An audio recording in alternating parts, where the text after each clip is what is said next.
ಈ ಪಾತ್ರದ ಬಗ್ಗೆ ಹೇಳಬೇಕು ಅಂತ ಹೇಳಿದ್ರೆ ಯಾಕೆ ಈ ಪಾತ್ರ ಅಂತ ಕೇಳಿದಾಗ ಮಾಲ್ಗುಡಿ ಡೇಸ್ ಮಾಡಿದಾಗ ನಾನು ಕಿಶೋರ್ ಸರ್ ಸುಮ್ಮನೆ ಹಾಗೆ ತಮಾಷೆಗೆ ಮಾಡ್ಕೋತಾ ಇದ್ವಿ, ಒಳ್ಳೆನಾಗಿ ಆಗಿ ಸಾಕಾಗ್ಬಿಟ್ಟಿದೆ ಸರ್, ಒಂದು ಸ್ವಲ್ಪ ಬೇರೆ ಥರ ಪಾತ್ರ ಮಾಡಬೇಕು ಅಂತ ಹೇಳ್ತಾ ಇದ್ದೆ ಅವ್ರಿಗೆ.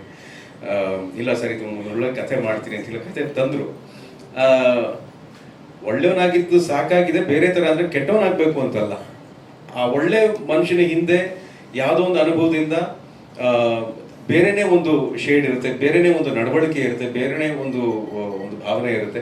ಅಂಥ ಪಾತ್ರ ಮಾಡಬೇಕು ಅಂತ ಕೆಲವ್ರನ್ನ ನೋಡಿದ್ರೆ ನಮಗೆ ಭಯ ಆಗುತ್ತೆ, ಇವ್ರ ಹತ್ರ ಹೋಗೋದು ಬೇಡ, ಈ ಅಪ್ಪನ ಹತ್ರ ಮಾತಾಡೋದು ಬೇಡ ಅಂತ ನಮಗೆ ಹಿಡಿಸೋದಿಲ್ಲ ಕೆಲವ್ರನ್ನ ನೋಡಿದ್ರೆ. ಆದರೆ ಅವ್ರನ್ನ ಕೇಳಿದ್ರೆ ಅವ್ರು ಇಡೀ ಸಮಾಜನ ಬೈತಾರೆ, ನೀವು ಯಾರು ಸರಿ ಇಲ್ಲ ಅಂತ ಹೇಳ್ತಾರೆ ಅವರು. ಸೊ ಏನಕ್ಕೆ ಈ ಒಂದು ಅಸಮಾಧಾನ ಯಾರೆಲ್ಲ ಇದ್ರೆ ಅದು ಯಾಕೆ, ಏನಾಗಿರುತ್ತೆ, ಅವರಲ್ಲಿ ಅಂಥ ಸಿಟ್ಟು ಏನಿರುತ್ತೆ, ಆ ಥರ ಒಂದು ಪಾತ್ರ ಮಾಡಬೇಕು ಅನ್ನೋ ಆಸೆ ಇದ್ದಿದ್ದರಿಂದ ಒಂದು ಬಹಳ ಒಳ್ಳೆಯ ಕಥೆ ತಗೊಂಬಂದ್ರು ಕಿಶೋರ್ ಸರ್, ಇದನ್ನ ಮಾಡಲೇಬೇಕು ಅಂತ. ಏನು ಉಳಿದಿದ್ದೆಲ್ಲ ನೀವು ನೋಡಿದ ಹಾಗೆ ಟೀಸರ್ ನೋಡಿದ್ರಿ, ಕಾಡಲ್ಲೇ ಹುಟ್ಟಿ ಬಂದದ ನಗಾವೆ ಅನ್ನೋ ಒಂದು ಜೇನು ಕುರುಬರ ಹಾಡನ್ನ ನೋಡಿದ್ರಿ, ಇವಾಗ ಟ್ರೈಲರ್ನ ನೋಡಿದ್ರಿ. ಬಹಳ ಒಳ್ಳೆ ಪ್ರತಿಕ್ರಿಯೆ ನಮಗೆ ಸಿಗ್ತಾ ಇದೆ. ಸಮಾಧಾನ ಆಗುತ್ತೆ ಈ ಥರ ಪಾತ್ರ ಮಾಡಿದಾಗ. ನಿನಗೆ ಬೇಕಾಗಿತ್ತ ಇದು ಅಂತ ಅನ್ನಿಸ್ಕೊಳ್ಳೋದಕ್ಕಿಂತ ಚೆನ್ನಾಗಿ ಮಾಡಿದ್ಯಾ ಅಂತ ಅನ್ನಿಸ್ಕೋಬೇಕು ಅನ್ನೋದೇ ನನ್ನ ಆಸೆ, ಯಾವುದೇ ಪಾತ್ರ ಮಾಡಿದ್ರು. ಹಾಗಾಗಿ ನನಗೆ ಈ ಪಾತ್ರವನ್ನು ಕೊಟ್ಟಿದ್ದಕ್ಕೆ ಕಿಶೋರ್ ಸರ್ಗೆ ಥ್ಯಾಂಕ್ಸ್ ಹೇಳ್ತಾ, ನಮಗೆ ಸಿನಿಮಾ ಮಾಡೋದಕ್ಕೆ ಅವಕಾಶ ಮಾಡಿಕೊಟ್ಟು ಎಲ್ಲ ರೀತಿಯಾದಂಥ ಅನುಕೂಲತೆಗಳನ್ನು ಒದಗಿಸ್ಕೊಟ್ಟಂಥ ಎಲ್ಲ ನಿರ್ಮಾಪಕರಿಗೂ ನಾನು ಥ್ಯಾಂಕ್ಸ್ ಹೇಳ್ತಾ, ಸಿನಿಮಾದ ಫಸ್ಟ್ ಲುಕ್ಕಿಂದ ಹಿಡಿದು ಇವತ್ತಿನವರೆಗೂ ಇನ್ನು ರಿಲೀಸ್ ಆಗೋವರೆಗೂ ನಮ್ಮ ಜೊತೆನೇ ಇರುವಂಥ ನಮ್ಮ ಎಲ್ಲ ಮಾಧ್ಯಮದ ಮಿತ್ರರಿಗೂ ಕೂಡ ನಾನು ಥ್ಯಾಂಕ್ಸ್ ಹೇಳ್ತಾ ನನ್ನ ಈ ಮಾತಿಗೆ ಸದ್ಯಕ್ಕೆ ಇಲ್ಲಿ ವಿರಾಮವನ್ನು ಕೊಡ್ತೇನೆ. ಇನ್ನು ನಿರ್ದೇಶಕರು ಮಾತಾಡಬೇಕು ಅಲ್ವಾ ಮೇಡಮ್? ಸಾಕಲ್ವಾ ಮಾತಾಡಿದ್ದು? ಇಲ್ಲ ನೀವು ಆಕ್ಚುಲಿ ಈ ತರ ಎಲ್ಲ ಟ್ರೇಲರ್ ಟೀಸರ್ ಎಲ್ಲ ನೋಡಿದ್ಮೇಲೆ ನಿಮ್ಮನ್ನ ಹಂಗೆ ಕಳ್ಸೋದು. ನೀವ್ ಹೇಗ್ ಮಾತಾಡ್ತಾ ಇದ್ದೀರಾ ಗೊತ್ತಾ, ನೀವು ಕ್ಯಾರೆಕ್ಟರ್ ಇಂದ ಹೊರಗಡೆ ಬಂದು ನಾರ್ಮಲ್ ವಿಜಯ್ ಅವ್ರ ತರ ಸಾಫ್ಟ್ ಆಗಿ ಕ್ಯೂಟ್ ಆಗಿ ಮಾತಾಡ್ತಾ ಇದ್ದೀರಾ.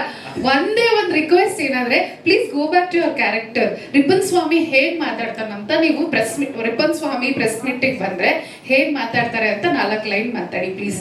ಪ್ರೆಸ್ ಮೀಟಿಂಗ್ ಬಂದ್ರೆ ಮಾತಾಡೋದು ಸರ್. ಕಿಶೋರ್ ಸರ್ ಸಪೋರ್ಟ್ ಮಾಡಿ ಒಂದು ಟಾಸ್ಕ್ ಕೊಟ್ಟಿದ್ದೀವಿ, at least something special.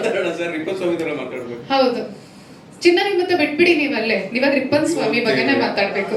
Sweet cute ಎಲ್ಲ ಬೇಡ ಇವಾಗ ಸರ್. ಈ ಕ್ಯಾರೆಕ್ಟರ್ ಒಳಗೆ ಹೋಗಿ ನಮ್ಮ ಮಾಧ್ಯಮದವ್ರಿಗೆ ಹೇಗೆ ನೀವು ಫಿಲ್ಮ್ ಬಗ್ಗೆ 4 ಲೈನ್ ಹೇಳ್ತೀರಾ ಹೇಳಿ. ಅಯ್ಯೋ ಬಹಳ ಕಷ್ಟ ಇದು. ಕಾಸ್ಟ್ಯೂಮ್ ಹಾಕೊಂಡು ಡೈರೆಕ್ಟರ್ ಮಾತು ಕೇಳ್ಕೊಂಡು ಸೀನ್ ಒಳಗೆ ಹೋಗಿ ಆಕ್ಟ್ ಮಾಡಿ. ಪ್ರತೀಕ್ಷಾ ಶಿಲ್ಪ ಇಲ್ಲೇ ಇದಾರೆ, ತರಿಸ್ಬಿಡ್ಲಾ ಕಾಸ್ಟ್ಯೂಮ್? ಬೇಡ ತಂದ್ಬಿಡ್ತಾರೆ. ಆಮೇಲೆ ಮೇಕಪ್ ಅವರು ಇಲ್ಲೇ ಇದ್ರೆ ಹನುಮಂತರು ಬೇಡ ಮೇಕಪ್ ಹಾಕ್ಬಿಡ್ತಾರೆ, ಆಮೇಲೆ ಕಪ್ ಮಾಡ್ಬಿಡ್ತಾರೆ ನಮ್ಮನ್ನ. ಏನು ಹೇಳಿ ನಾನು. ಓಕೆ, ರಿಪ್ಪನ್ ಸ್ವಾಮಿನೇ ಸಿನಿಮಾ ನೋಡಿ ಅಂತ ಕೇಳ್ಕೋಬೇಕು ಅಂದ್ರೆ ಹೆಂಗೆ ಹೇಳ್ಬೋದು ಅಂತ ಗೊತ್ತು. ಸುಮ್ಮನೆ ತಲೆಗೆ ಏನೋ ಬರ್ತಾ ಇದೆ, ಏನೋ ರೆಕಾರ್ಡ್ ಮಾಡಿ ಏನೋ ಹಾಕ್ಬಿಡ್ಬೇಡ್ರಪ್ಪ, ಪೂರ್ತಿ ಅದೇ ಆಗಿದೆ. ಎಲ್ಲ ಒಳ್ಳೆಯವರು ಆಗಿಲ್ಲ ಮಾಡೋದು. ಓಕೆ,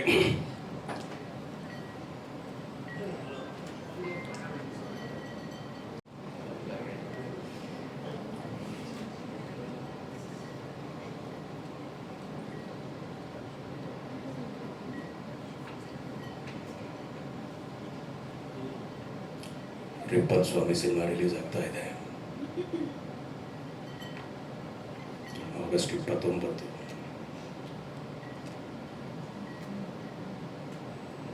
ಎಲ್ಲರೂ ಥಿಯೇಟರ್ಗೆ ಬಂದು ಸಿನಿಮಾ ನೋಡಬೇಕು. ನೋಡ್ಲಿಲ್ಲ ಅಂದ್ರೆ ಒಬ್ಬೊಬ್ಬನ್ನು ಗುಂಡಾಕಿ ಸುಟ್ಟಾಕ್ಬಿಡ್ತೀನಿ. ಓ ಮೈ ಗಾಡ್.